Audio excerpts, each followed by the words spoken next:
Bien, buenos días muchachos, ¿cómo están? Espero que estén muy bien. Bienvenidos a una nueva clase de diseño correspondiente a los semestres intermedios, a nivel intermedio de la carrera. Estamos hablando de los cuarto, quinto y sexto semestres. Y el día de hoy vamos a conversar un poco sobre el concepto generador. Es uno de los aspectos en la carrera de arquitectura, ¿verdad?, que forma el epicentro, digamos, de la parte creativa en los proyectos, las ideas que sustentan los proyectos, y se convierte también en un aspecto muy discutido y evaluado a lo largo de toda la carrera y en la tesis o en el trabajo de grado, ¿verdad?, cuando nos recibimos de arquitectos, cuando optamos al título de arquitecto. Entonces vamos a conversar un poco sobre este tema. Grabé este video para que sirva de base y de apoyo a todo lo que hayan investigado los compañeros de cuarto, quinto, sexto semestre, inclusive hasta tercer semestre, que es donde ya se comienzan a formar las bases conceptuales de los proyectos. Entonces, compañeros, vamos a tratar de explicar un poco aspectos importantes sobre el concepto generador. Bienvenidos todos, comencemos. Antes de hablar sobre el concepto generador en sí, vamos a hacer algunas consideraciones generales, ¿verdad? Hablar un poquito sobre los principios de la arquitectura. Y vamos a decir que por allá por el siglo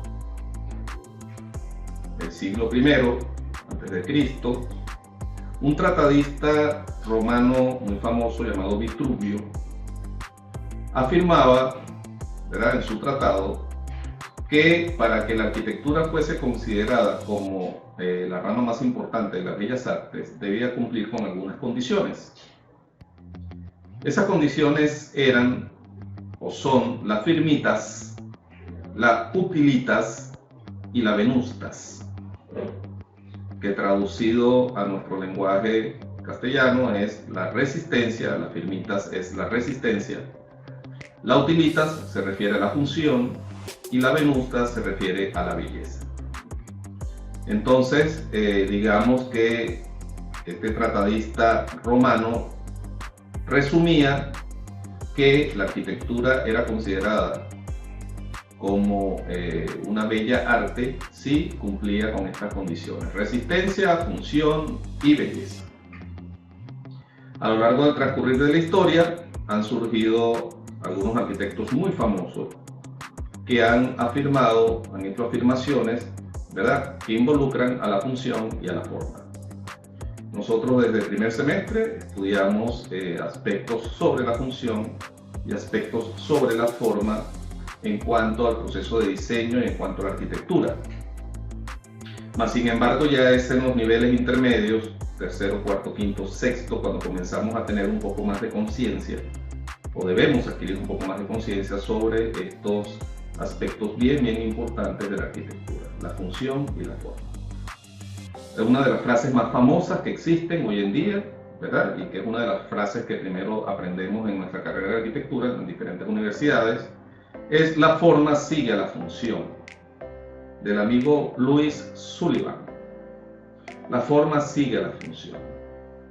Esa es una frase que yo lo comentaba con algunos estudiantes y con algunos colegas, que a veces tiende un poco a, o tendemos nosotros como estudiantes de arquitectura a desvirtuar lo que significa esa frase en sí. ¿Por qué? Le voy a explicar por qué. Porque si nosotros leemos la frase "la forma sigue la función", podemos interpretar, y de hecho así lo hacemos en muchos casos cuando somos estudiantes de arquitectura, que debemos resolver primero la forma, ¿verdad? Perdón, debemos resolver primero la función para después resolver la forma. Voy a repetir eso. A veces nos acostumbramos a resolver primero la función, ¿verdad? Y como la frase dice, la forma sigue la función, pues dejamos o delegamos a un segundo término de importancia la forma, cosa que es un error. Cuando asumimos esa costumbre, y lo he vivido con muchos de mis alumnos, caemos en el error que cometemos, repito, muchos estudiantes y lo volvemos ya después costumbre, que siempre pensamos en dos dimensiones. Nos acostumbramos cuando tenemos un problema de diseño que resolver a pensar y a buscar la solución primero en dos dimensiones y segundo en tres dimensiones. Cosa que es un error, porque entonces estamos mal acostumbrando, ¿verdad?, al cerebro, ¿verdad?, a nuestros pensamientos en la búsqueda de la solución. No debemos resolver primero la función para después resolver la forma. Surgen después otras frases, ¿verdad?, como la de Frank Lloyd Wright, con la cual ya nos comenzamos a identificar los arquitectos de una manera, digamos, más fehaciente, más dura, que dice: la forma y la función deben ser una. Y ahí la cosa empieza a interpretarse de otra manera. En la primera frase de Louis Sullivan, lo que trata de decir o de plasmar este autor o este arquitecto es que la forma debe reflejar la función, debe reflejar lo que sucede dentro. Eso es algo muy diferente a que la forma debe seguir a la función, en el sentido de que vamos a resolverla después de la función. Es decir, en primer término resolvemos la función y de segundo término resolvemos la forma. Repito, es un error pensar así y el atacar los problemas de diseño así.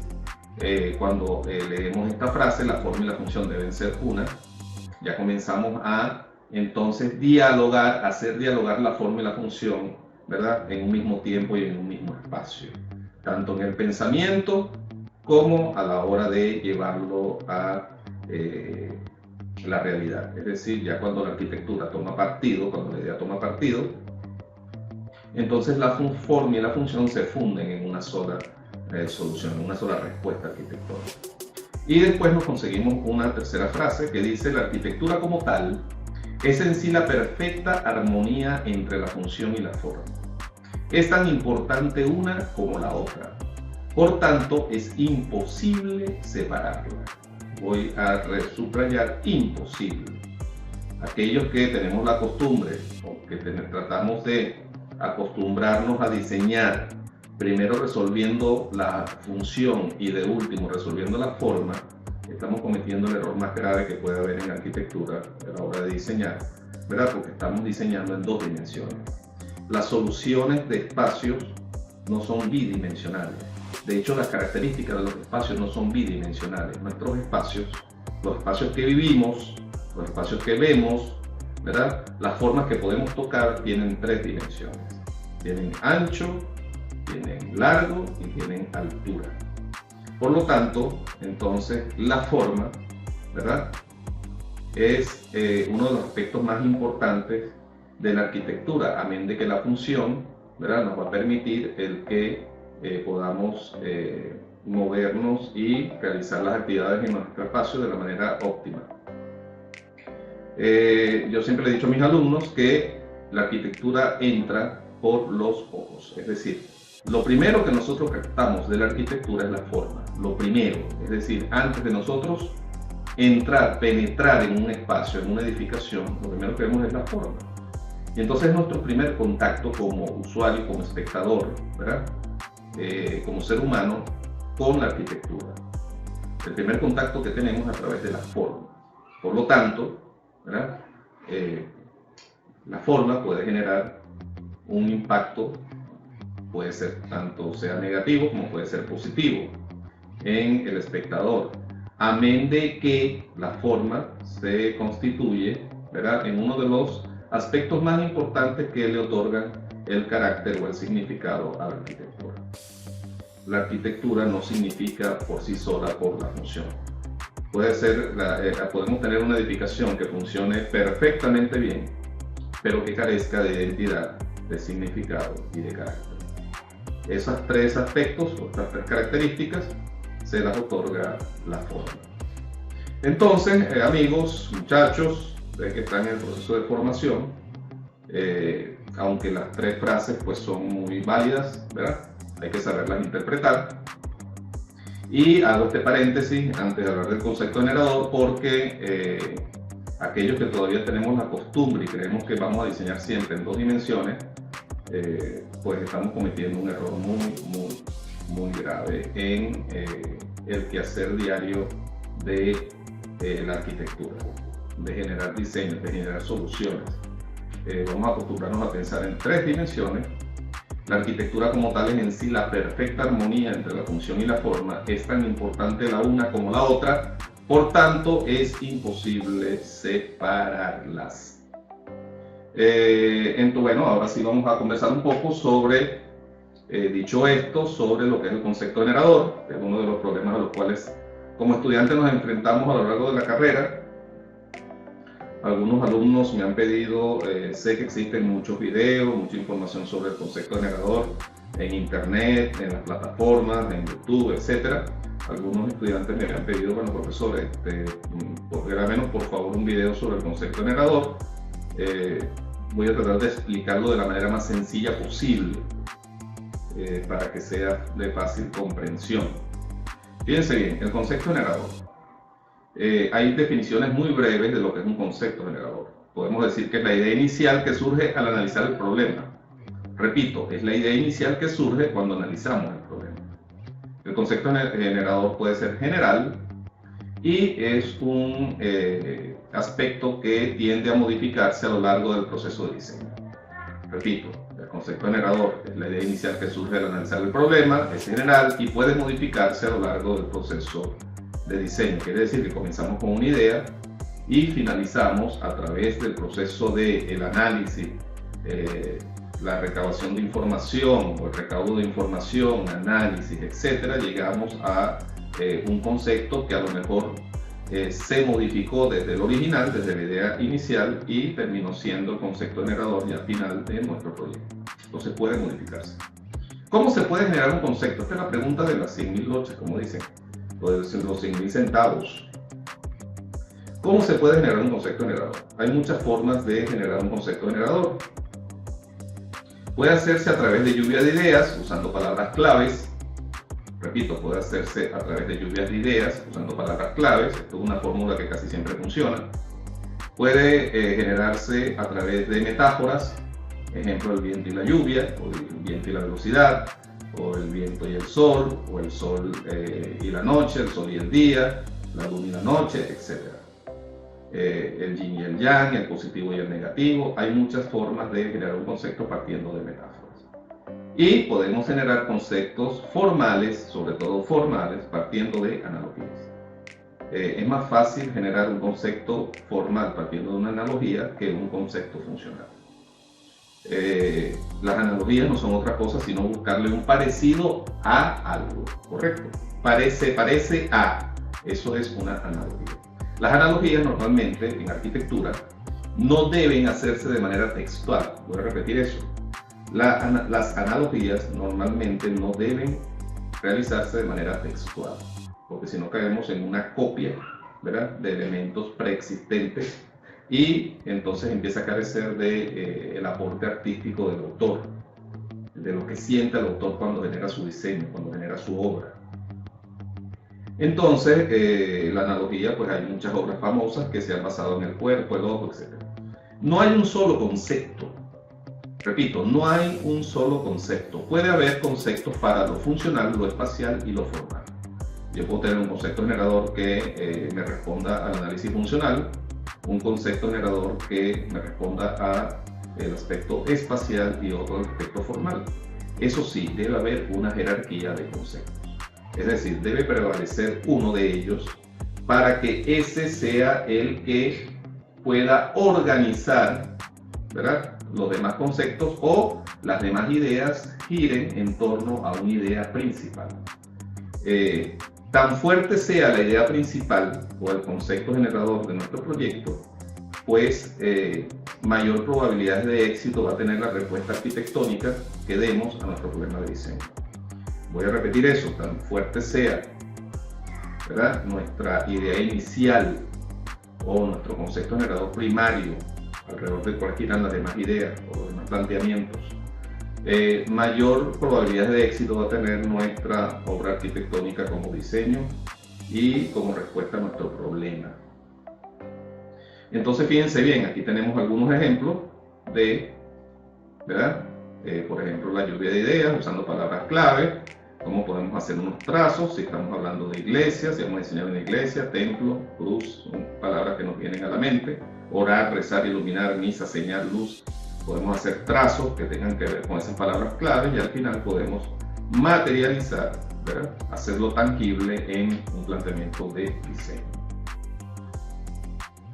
El viento y la velocidad, ¿verdad? Es una metáfora y eso nos va a generar, si hacemos un análisis del viento y la velocidad, pues líneas curvas, onduladas, para semejar o representar el movimiento del viento, ¿verdad? Podemos usar elementos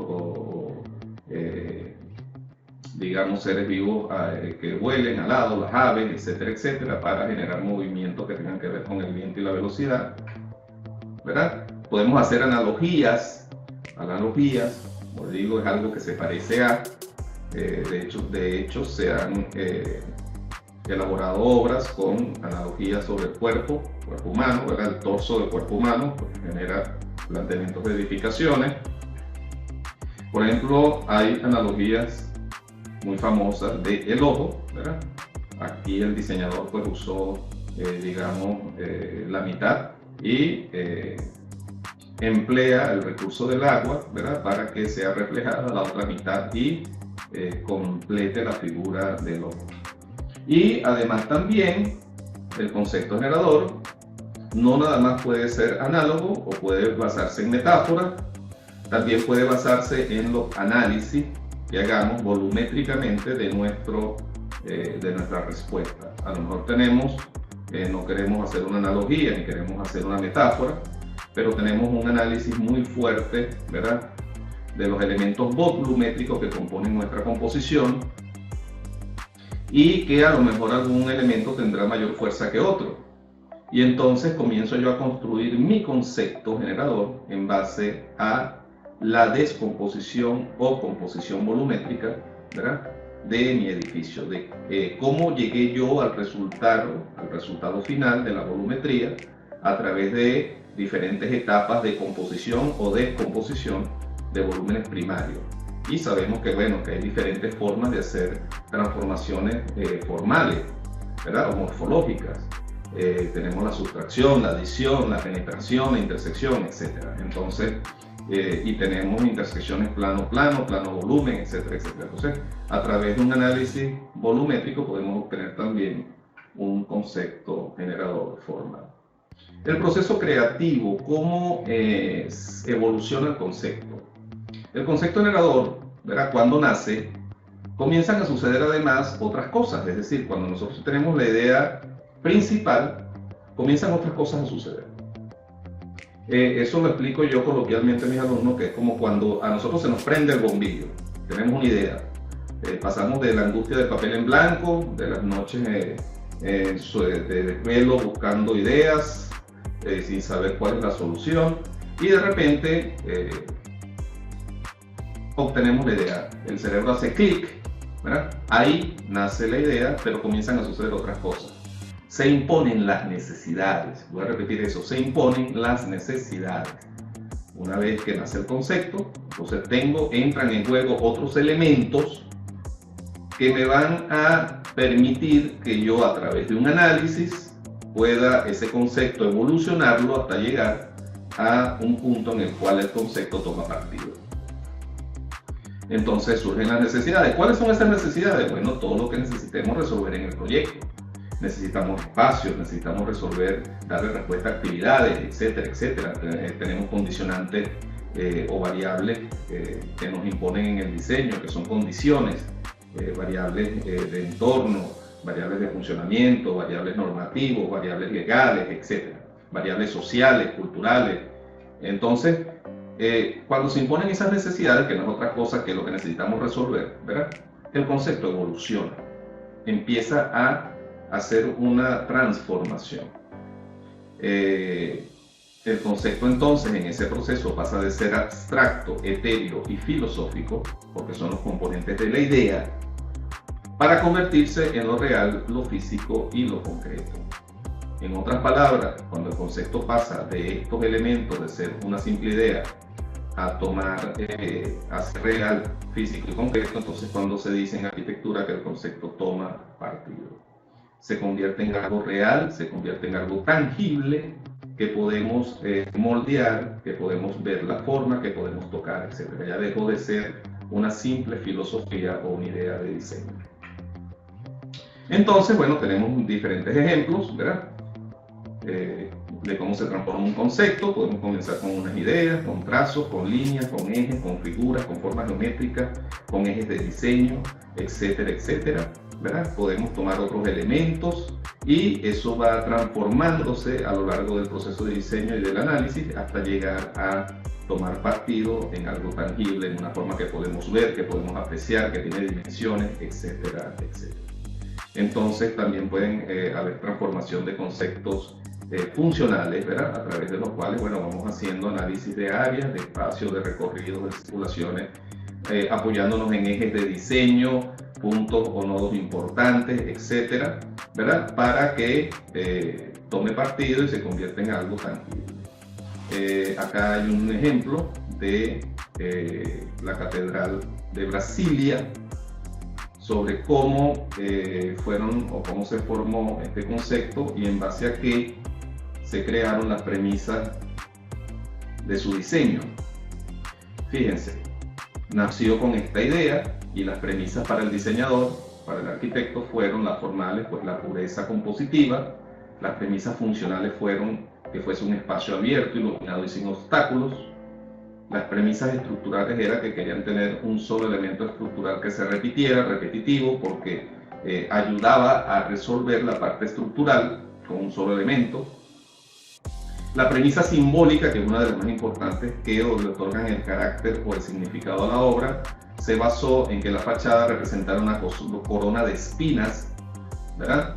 Y que en su interior transmitiese esperanza, pureza, etcétera, etcétera. La abstracción de la idea filosófica era las manos elevadas al cielo, tratando de, con esa forma curva, dirigir, ¿verdad? Elevar tanto el espíritu, la oración, o empezar a conectar al ser humano buscando el cielo. Entonces, la parte del concepto, muchachos, es muy bonita, la parte de cómo crear un concepto, y es, digamos, el pilar fundamental de nuestros diseños arquitectónicos, de nuestras respuestas arquitectónicas de diferentes problemas. Repito, no es nada más la filosofía, siempre hay que hacer el análisis, pues, de todos los aspectos que tienen que ver con la parte funcional, obviamente, y las otras características sobre los aspectos técnicos, aspectos ambientales, etcétera, etcétera. En el proceso creativo, cuando el concepto toma partido, ¿verdad?, surgen las premisas o rasgos que tendrá la propuesta arquitectónica. Una vez que ya entonces el concepto dejó de ser una idea y se convirtió en algo ya tangible que podemos ver, tocar, entonces surgen también las premisas o rasgos que va a tener la respuesta arquitectónica. Son las características que va a tener esa respuesta arquitectónica, que no son otras que las premisas formales, las premisas funcionales y espaciales, las premisas tecnológicas y las premisas ambientales. Estas premisas que están acá, que surgen cuando estamos dando la respuesta ya arquitectónica, cuando lo estamos convirtiendo ya en proyecto, ¿verdad? La idea que nació, que se transformó, etcétera, etcétera, la estamos convirtiendo en proyecto. Entonces tenemos que dar respuesta a las premisas formales a través de la imagen, el significado y el carácter que va a tener nuestra edificación. ¿Qué queremos nosotros que refleje nuestro edificio? Las premisas funcionales y espaciales, pues las vamos a resolver y dar respuesta a través de la relación espacial. Las premisas tecnológicas vamos a darle la respuesta a través de la solución tipológica, la solución de materiales que vamos a emplear y de los sistemas constructivos y estructurales. Y las premisas ambientales le vamos a dar respuesta a través de la solución de la relación que va a tener nuestra edificación con su entorno inmediato. Tenemos entonces ejemplos sobre diferentes conceptos, repito, está el del cuerpo humano, que es uno de los más famosos que hoy existe. Existen algunos de museos, algunos de otras edificaciones, esquemáticos, conceptos que comienzan siendo análisis funcional y terminan generando el, digamos, concepto generador formal. etc. Y acá tenemos algunos ejemplos de obras muy famosas existentes hoy en día. Acá en la Basílica de Brasilia, la que estamos conversando hace rato. Y bueno, son obras que se han sido generadas y que han sido, digamos, pensadas o que han nacido de conceptos generadores formales muy importantes. Además de formales filosóficos, ¿no? No hay que olvidarse de la parte filosófica. El análisis funcional pues se hace obviamente independientemente de la forma que tenga la edificación. Siempre el análisis funcional debe hacerse a través de los diagramas y de las herramientas que tenemos para dichos análisis de la mejor manera posible, y en conjunto con el concepto generador formal pues va a constituir la respuesta adecuada a nuestro problema de diseño arquitectónico. Bueno, muchachos, espero que este pequeño video, esta pequeña clase haya sido de provecho para ustedes, hayan ampliado un poco más su visión y su horizonte en cuanto a lo que es el concepto generador.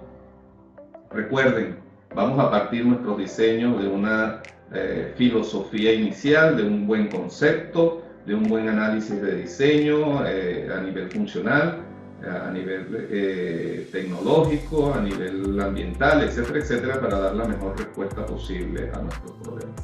Ha sido todo por hoy, un gusto muchachos, saludarlos, que estén bien, ¡chao!